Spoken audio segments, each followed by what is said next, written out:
Bonjour tout le monde, j'espère que vous allez bien. Alors aujourd'hui, je voulais vous parler d'un logiciel très important qui fait partie des logiciels majeurs en matière d'édition moléculaire.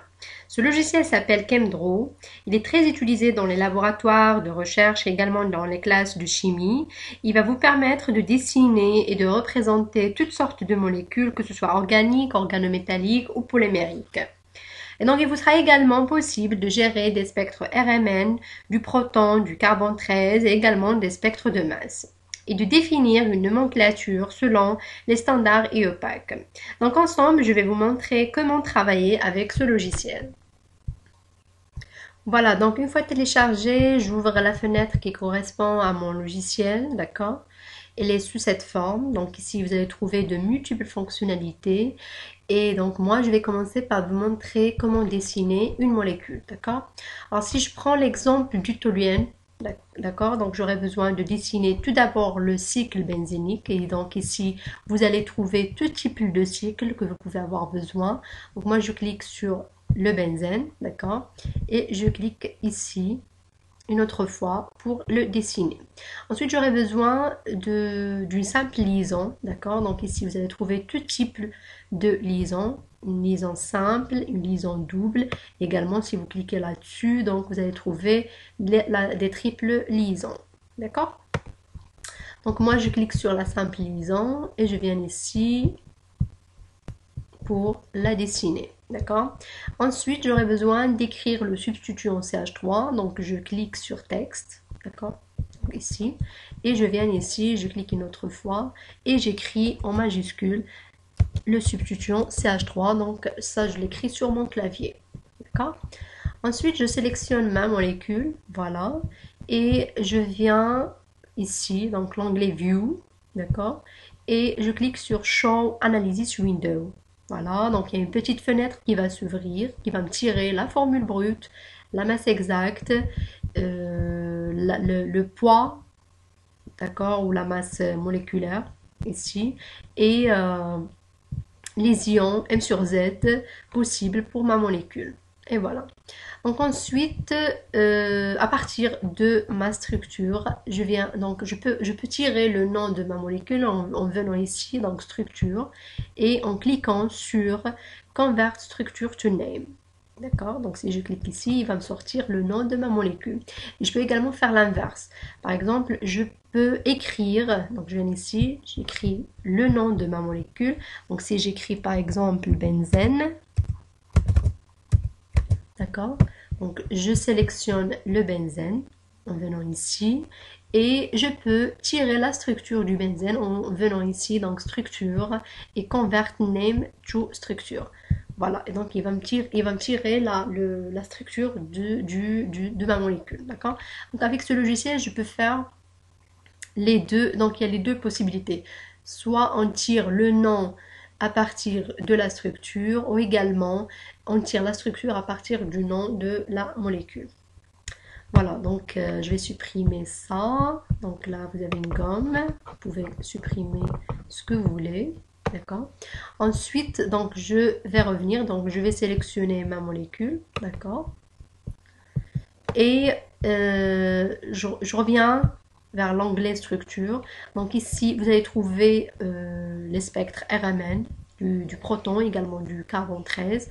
Donc si je clique sur, par exemple, la RMN du proton, il va me tirer le spectre de ma molécule, d'accord, avec les différents déplacements chimiques des protons qui correspondent à ma molécule, d'accord, sachant que ces déplacements, ce sont des déplacements théoriques.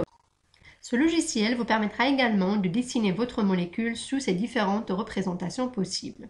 Donc vous pouvez la dessiner dans le plan, vous pouvez la dessiner dans l'espace, vous pouvez dessiner sa formule ou sa représentation topologique, donc vraiment ce que vous voulez.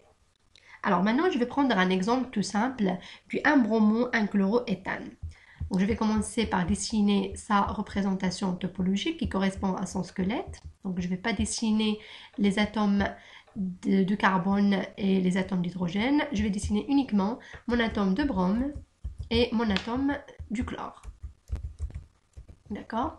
Ensuite, je vais sélectionner ma molécule et je viens vers structure, faire convert structure to name. Et donc, le logiciel va me sortir le nom de ma molécule selon les standards IUPAC. donc qui est bien le 1-bromo-1-chloroéthane. Alors ensuite, si je veux dessiner ma molécule dans l'espace, donc je viens ici, d'accord, donc je vais commencer par dessiner les deux liaisons qui vont être dans le plan, d'accord. Voilà, je fais comme ça. Et ensuite, je vais utiliser ce triangle qui est en pointillé pour dessiner la liaison qui va être en arrière. Et ce triangle qui est plein pour dessiner la liaison qui va être en avant. Ensuite, je vais utiliser texte pour écrire mes substitutions. Donc, je vais avoir un hydrogène ici. Ensuite, j'ai choisi d'avoir du brom par exemple en arrière. Et du chlore dans le plan et un CH3 dans le plan. Donc vraiment, j'ai choisi mes substitutions au hasard, d'accord. Alors ensuite, je vais sélectionner ma molécule et je fais structure, convert structure to name. Donc le logiciel va me sortir le nom de ma molécule avec la configuration qui correspond à mon carbone asymétrique, d'accord. Alors ensuite, si par exemple j'intervertis la position du brome avec celle du chlore, donc si par exemple j'écris ici brome, pardon, alors ici je vais écrire brome et ici chlore. Donc j'ai interverti les deux positions et donc le logiciel va me sortir tout de suite la configuration qui correspond à mon carbone asymétrique. D'accord? Alors ensuite, qu'est-ce que je vais faire? Ensuite, je voulais vous montrer... donc, je vous ai montré Show Analysis Window. Donc, il va me sortir la formule brute, la masse exacte et le poids moléculaire ou la masse molaire, d'accord? Et les ions qui correspondent à ma molécule. Ensuite, donc... si vous cliquez sur Show Chemical Property, il y a une petite fenêtre qui va sortir et qui va vous afficher toutes les propriétés qui correspondent à votre molécule, d'accord? Donc, il y a le point d'ébullition, la température critique, etc. Donc, si par exemple, vous voulez afficher n'importe quelle propriété sous le nom de votre molécule, donc il suffit de cocher la propriété que vous voulez afficher et faire Paste, d'accord? Et donc, voilà. Il va vous sortir le point d'ébullition de votre molécule. Alors ensuite, qu'est-ce que je voulais vous montrer? Je voulais vous montrer comment voir votre molécule dans l'espace. Alors il suffit de sélectionner votre molécule et venir View et cliquer sur Show ChemBio 3D, d'accord? Donc il y a une petite fenêtre qui va s'ouvrir ici et donc si vous allez venir ici, Launch Chem 3D, cliquez et donc il y a le programme qui va sortir, Chem 3D, d'accord? Donc, vous allez voir votre molécule dans l'espace. Cliquez sur Rotate ici pour bouger votre molécule comme vous voulez, d'accord? Et donc, si vous cliquez ici, donc vous avez du brome, le plus gros, c'est bien évidemment. Et ici, vous avez le chlore, vous avez votre atome d'hydrogène, et là, vous avez le substituant CH3. Voilà, donc vous pouvez voir votre molécule dans l'espace, voilà, comme vous voulez. Alors ensuite, si par exemple je suis en train de rédiger mon rapport de stage ou mon rapport de thèse et je veux coller cette représentation dans l'espace, dans mon rapport. Donc il suffit de cliquer sur n'importe quel atome, comme ça devient jaune, et puis vous faites CTRL-C et... vous venez, vous ouvrez votre page Word et faire CTRL-V. Et voilà, donc, votre représentation dans l'espace serait affichée sur votre Word. Voilà. Alors, ensuite, vous pouvez également coller les molécules que vous avez dessinées sur votre Word en utilisant toujours le CTRL-C et puis CTRL-V sur Word. Voilà. Et pour finir, je vais vous montrer comment dessiner une réaction chimique et comment représenter un mécanisme. D'accord? Donc j'ai choisi la réaction d'estérification comme exemple et ensemble on va essayer de la représenter. Donc dans un premier temps, je vais avoir besoin d'écrire mon acide carboxylique. Donc en utilisant texte et en utilisant mon clavier, je vais écrire un R en majuscule. D'accord? Ensuite, je clique sur la simple liaison. Ensuite sur la double d'accord, pour présenter mon oxygène, d'accord, et ensuite sur la simple pour écrire mon OH. OH. Voilà, ensuite je vais écrire mon plus en utilisant mon clavier et ensuite mon alcool, R',OH. Simplisant OH. Voilà. D'accord. Alors ensuite, on sait que la réaction d'estérification est une réaction réversible, donc j'aurai avoir besoin d'une double flèche, d'accord? Donc pour ça, je viens ici, et donc en cliquant ici, je trouve tout type de flèche. Donc moi, j'en ai besoin d'une double flèche pour montrer que la réaction est réversible, donc j'ai choisi celle-ci, d'accord? Ensuite, donc la réaction se fait en milieu acide, donc je vais écrire mon H+, donc H, en utilisant mon clavier, je l'écris, et je vais avoir besoin de représenter la charge positive. Donc je viens ici, Chemical Symbol Tools, je clique, et donc j'ai ma charge positive ici.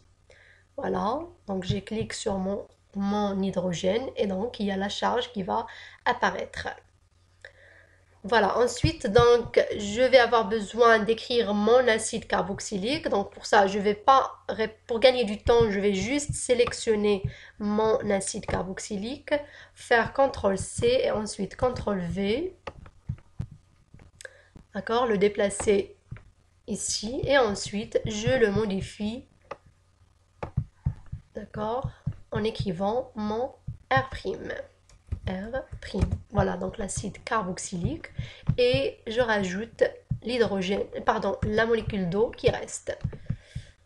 Voilà, j'ai mon H2O. D'accord? Alors ici, je clique donc sur Subscript, d'accord, pour mettre ça en indice. Voilà. Donc ensuite, je sélectionne ma réaction. Je la fais descendre au milieu, d'accord? Et voilà. Donc ensuite, si je veux représenter mon mécanisme, donc je sais que la première étape du mécanisme de l'estérification est la protonation de l'acide carboxylique. Donc tout d'abord, je vais commencer par dessiner les doublés libres de mon oxygène. Donc c'est pour ça que je viens ici, d'accord? Et je clique sur le doublé libre. Voilà. Donc je vais les représenter, les deux doublés, d'accord? Et ensuite, je viens vers Arrow Tools, donc là où j'ai trouvé tous les flèches, tout type de flèches. Et donc, je choisis cette flèche pour présenter la protonation qui va avoir lieu dans une première étape. Et voilà. Voilà, donc je vous laisse le temps pour décrire ou pour représenter le reste du mécanisme. Alors maintenant, si vous êtes en train de rédiger votre rapport de stage ou votre thèse et voulez ajouter un peu du design sur vos réactions, vous pouvez venir ici et cliquer sur Drawing Tools, d'accord? Et ici, vous allez trouver tout type de cadrage, d'accord? Moi, je vais choisir ce cadre, voilà, et je vais cadrer ma réaction. Alors ensuite, je vais sélectionner l'ensemble et je vais faire CTRL-C, ouvrir ma page Word sur laquelle je suis en train de rédiger mon rapport et cliquer sur CTRL-V. Et voilà, donc je vais avoir ma réaction bien dessinée sur mon rapport. Voilà, donc j'espère que ça a été clair. N'hésitez pas à me contacter si vous avez des questions ou si vous avez des commentaires sur cette vidéo dans laquelle j'ai essayé de vous expliquer l'essentiel de ce logiciel en vous laissant le temps pour découvrir le reste de ses fonctionnalités. Donc c'est un logiciel que je trouve très important et qui va vous aider tout au long de vos parcours scientifiques, que ce soit durant vos stages ou durant votre parcours de recherche. Et voilà, donc je vous remercie pour votre attention et je vous dis à la prochaine vidéo.